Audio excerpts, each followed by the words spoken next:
एक बार मुझे कॉल आई एक कादियानी की, मुझे नहीं पता था कि बंदा कादियानी है। ये मैं ख़त्म नबूवत पे बात कर रहा हूँ, इमामुल अंबिया के लफ्ज़ पर। शाम दुआ हुई तो उसने एक मसला पूछा, मैंने बताया, दूसरा पूछा, मैंने बताया। तो मैंने कहा भाई आप कौन हैं? जी मेरा नाम आइली है। क्या करते हैं? मैं ICIT डिपार्टमेंट का स्टूडेंट हूँ, गोमल यूनिवर्सिटी DA खान में। तो मैंने कहा ये स्टूडेंट कॉलेज और यूनिवर्सिटी का, और ये सवालात जो हो रहे हैं, दौरे हदीस की क्लास में बैठे हो, कहाँ से सीखे आपने? तो फिर 2-3 जवाबात मैंने उसे दिए, समझाई बात। जब बात ख़त्म होने लगी तो मैंने उसे दावत दी कि आप मुझसे मुलाकात कर लें, गपशप लगाएंगे। हमारी तबलीग जमात के लोग कहते हैं ना, किसी के दीन लेने हो तो पहले दिल लेते हैं। तो मेरे तो अल्हम्दुलिल्लाह 4 माह लगे हैं ना, मैं भी इस रास्ते से गुजर के आया हूँ। तो हमारी जमात वाले हजरात की पूरी तरतीब थी, तो मैं उस तरतीब पे चला। वो मुलाकात में आया, सवाल जवाब हुआ, तो बंदा कादियानी निकला। मुझे उस वक्त पता चला जब मैं मुलाकात में उसे बुलाया।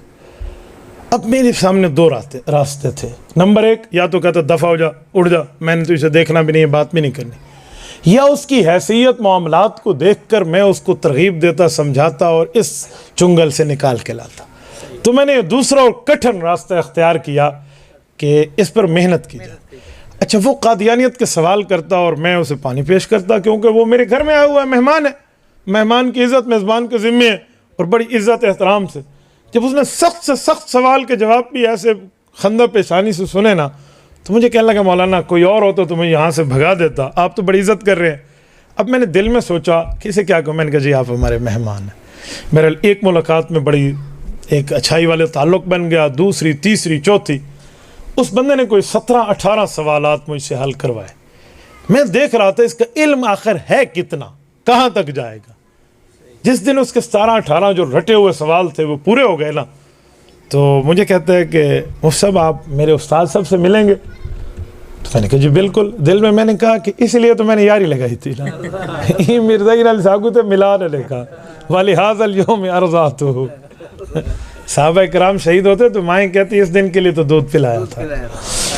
तो मैंने कहा जी मुलाकात, बंदा कहाँ है? कादियानी। जी ये खान में कितने कादियानी हैं हमारे ज़िले में? मुझे एक एक घराने के बारे में मालूमात है, जो 2 थे उनमें से एक घराना भाग गया, अब तो एक ही बचा है। तो मैं समझ रहा था जी उनमें कोई इनका मुबल्लिग है या कहीं बाहर से आया। तो वो बंदा पाकिस्तान से नहीं निकला, कनाडा के शहर टोरंटो से निकला, और ऑनलाइन चैटिंग हो रही है, इंटरनेट पर सवाल जवाब हो रहे हैं। और वहाँ कनाडा से बैठ के उसने हमारे शेख यूसुफ के करीब रहने वाले एक मुसलमान को मिर्ज़ाई कर दिया। कुफर की ताकत देखें और कुफर की मेहनत देखें, और हम अपने हालात भी देखें कि हमारे हालात इस्लाम के लिए क्या। बहरहाल तो मैंने कहा जी मुलाकात करा लें। मुलाकात वाला दिन जब तय हुआ तो वो भी इंटरनेट पर बात। मैंने कहा अपने उस्ताद से एक बात न करना कि कोई मुफ्ती है, कोई मुनाज़िर है, कोई ये है, उसने बात नहीं करनी, याद रखना। उसे कहना मेरा एक दोस्त है, उससे आप मिल लें, ताकि झूठ भी ना हो और बात भी उससे निकल जाए। हाँ जी ठीक है। मुलाकात हुई, बैठे, तो उसको कहीं से नहीं लगा मैं टोपी में बैठा हुआ था कि ये कोई मुल्ज़िम होगा। तो मुझे कहने लगा आप क्या करते हैं? मैंने कहा जी बस ऐसे कोई अल्लाह रसूल वाली बात करते हैं। अच्छा आपने क्या पढ़ा? तो मैंने अपने कॉलेज यूनिवर्सिटी की पूरी एजुकेशन को उसे तारुफ कराया। तो जब उसे यकीन हुआ ना, तो मुझे कहते अच्छा फिर इतनी लंबी दाढ़ी आपने क्यों रखी हुई? तो मैंने कहा जी माशाल्लाह सरोज़ा चिल्ला मैंने लगा लिया, तो अल्लाह ने करम किया, मैंने दाढ़ी भी रख ली है। तो तबलीग के साथ मेरा शब जुमा में जाता हूँ। और जी ठीक है। अच्छा आपका इससे क्या मसला है? ये बड़े सवाल आप पूछते। मैंने कहा जी और तो कोई नहीं है, बस माशाल्लाह बहुत अच्छी आपकी तारीफ़ करता है, तो आप हमें भी कोई मसला समझा दें ताकि हम भी आपकी बात मान जाए। उन्होंने कहा जी ठीक है मैं आपको। अब वो मुझे इनकार ख़त्म नबूवत पढ़ा रहा है ना, तो मैंने कहा जी बताइए। अब सुने उस बेईमान के अंदाज, इधर उधर की दलीलें देते देते, जब मैं दरमियान में सवाल करते नहीं मैं अंकल यूँ नहीं है, यूँ है, यूँ नहीं है, यूँ है, तो फिर उसने समझा मैं इससे 2-3 बातें पूछूं, और उसी पर अल्लाह पाक ने उसे पकड़वाया। वो पूछने लगा मौलाना मुझे कहते ना बेटा मुझे बताओ ज़रा, उसका नाम था सरमद, ये उनका मुबल्लिग है, कादियानियों का इंटरनेट पर उसका बड़ा काम है। ये बताओ कि नबी किसे कहते हैं? और वो इंग्लिश में बात हो रही थी, कहते what is the definition of messenger on apostle? ये मैसेंजर और नबी की तारीफ़ क्या है, ज़रा इसकी तारीफ़ कर दें। अब नबूवत की तारीफ़ में है आला दर्जे का इंसान हो, जू वही हो, जू अकल हो, जू दर्जा हो, फिर अल्लाह रब्बुल इज़्ज़त उस पर करम फरमाए, उसकी बात मानना, मफरूज़ुल इत्तिबा हो, मासूम अनिल ख़ता हो। ये 8-4-5 चीज़ों का एक मरकब की तारीफ़ है। और मैंने वो पढ़नी थी, वो समझता था इसने ये कहना है। तो मेरे जहन में आया कि अगर ये मैं तारीफ़ कर दूं कि अल्लाह उस पर वही भेजते हैं, वो आला दर्जे का इंसान है और रसूल पाक होता है ये, तो अगर ये बेईमान झूठ बोल के कहे कि मिर्ज़े पर भी वही आती थी, इस पर भी ये हुआ, तो हम तो यहाँ फंस जाएंगे, बात लंबी हो जाएगी और हो भी इंटरनेट पर, ये कुछ सामने मुनाजरा भी नहीं हो रहा। तो मेरे जहन में अल्लाह पाक ने एक बात डाली, वही ये मेराज वाली, जो मैंने उसको कही और अल्लाह पाक ने उसको शर्मिंदा करा। मैंने कहा अंकल बहुत आसान तारीफ़ है नबी की, नबी उस आला दर्जे के इंसान का नाम है जिसने हुज़ूर पाक का मुक्तदी बन के मेराज की रात नमाज पढ़ी है। नहीं समझे, उसे मैंने फंसाया कहा हूँ डस लो था मिर्जा कादियानी कितना है, मैं तो यही समझा रहा था कि मिर्जा वहां का। तो पहले तो उसे एक शौक, नहीं आप तारीफ कर, मैंने कहा भाई वही तारीफ है हुज़ूर पाक के पीछे जिस आला दर्जे इंसान ने मुक्तदी बन के नमाज पढ़ी है, उसे नबी कहते हैं। तो मुझे कहते हैं कि तारीफ कहाँ लिखी हुई है। अब ज़ाहिर बात है भाई उसूल तो सबूत मांगूंगा तो बंदा हिल जाएगा। मैंने कहा अंकल छोड़े कहाँ लिखी हुई है, लिखी हुई बातें आज तक किसने कैसे मानी है, आप मुझे ज़रा ये बताएं कि मेरी ये तारीफ़ गलत है तो कुरान पाक पढ़ दें, गलत है मैं माफ़ी मांग लूँगा, हदीस पाक पढ़ दें, कोई दलील पढ़ दें कि मैंने तारीफ़ गलत की है, मैं माफ़ी मांगूंगा, मैं सॉरी मैं इस टॉपिक पर बात नहीं करता, अगर मेरी तारीफ़ ठीक है तो आप मान लें। तो उसको पाँव फंसा ना, मैं कहते अच्छा ठीक है लेकिन इस पर आप फंस जाएंगे। फिर इस फंस जाने पर मैं एक तारीख़ी जुमला कहा करता हूँ, वो आपको भी सुना दूँ कि कभी कोई उलमा देवबंद कोई बात करे ना कि हम आपको फंसा लेंगे।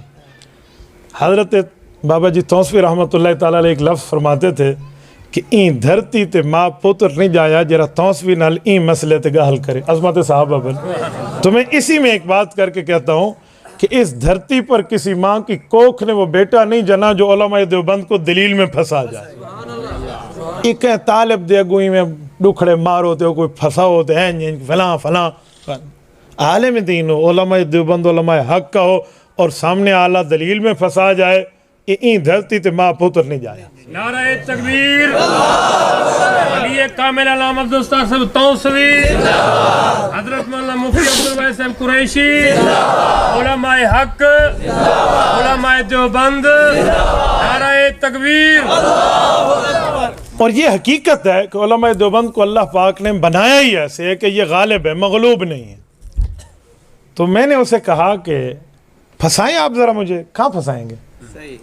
कहते मेराज की रात जिब्राइल ने भी मुक्तदी बन के हुजूर के पीछे नमाज पढ़ी है, और ये बात हकीकत है कि जिब्राइल अस्सलाम ने मुक्तदी बन के पढ़ी है। तो कहते तू जिब्राइल को नबी मानता है? मैंने कहा जी मैं तो नहीं मानता। तो कहते फंस गए ना, तेरी तारीफ गलत हो गई ना। मैंने कहा अंकल बात है कि आपके टोरंटो शहर में कोई पागलों का अस्पताल है क्या मतलब? मैंने कहा भाई है तो हाँ करो, नहीं है तो ना करो, इस पर गुस्सा होने क्या बात है तो हाँ, नहीं है तो ना। कहते है, मैंने कहा वहाँ कोई बेड खाली भी है? कहते होगा। मैंने कहा आप खुद जाकर वहाँ दाखिल हो जाए, कमले आले थे गाले आले अस्पताल। कहते क्यों? मैंने कहा आपका दिमाग ख़त्म हो चुका है और जिसका दिमाग ख़त्म हो वो बहस नहीं कर सकता। मैंने पहले कहा था कि नबी उस आला दर्जे के इंसान का नाम है जिसने मुक्तदी बन के नमाज पढ़ी हो, जिब्राइल तो फरिश्ता है। मैंने तो पहले इंसान की बात की है, जो आला दर्जे का इंसान। अच्छा ये आला दर्जे का इंसान क्यों कह रहा हूँ? कहीं कोई ये ना कह दे भी नबी को आपने जियां मने देन, जो नबी को कहते हैं ना भाई आपने जियां मने देन, ओ जियां बेईमान दुनिया ते को नहीं भाई। हमारे खूनों से नबी पाक के पसीने का पसीना भी अफजल है, ये याद रखें। आला दर्जे का इंसान, इंसान से गुनाह होता है, आला दर्जे वाले इंसान से कोई गुनाह नहीं है। ठीक है, आला दर्जे, देखो ये भी पानी है ना, इस पानी को हम नाली में फेंक देते हैं, लेकिन जमजम भी पानी है, उसे हम खड़े होकर पीते हैं। नहीं समझे? जमजम किसी दूध का नाम नहीं है, जमजम किसी शहद का नाम नहीं है, जमजम पानी का नाम है। और ये पानी है कि वुजू करके नाली में फेंक दें और जमजम के पानी का इज्जत और एहतराम बजा लाया। तो जैसे जमजम भी पानी, ये भी पानी, रुतबों में फ़र्क है, वैसे नबी आला दर्जे का इंसान और आम बंदा भी इंसान, रुतबे में फ़र्क है।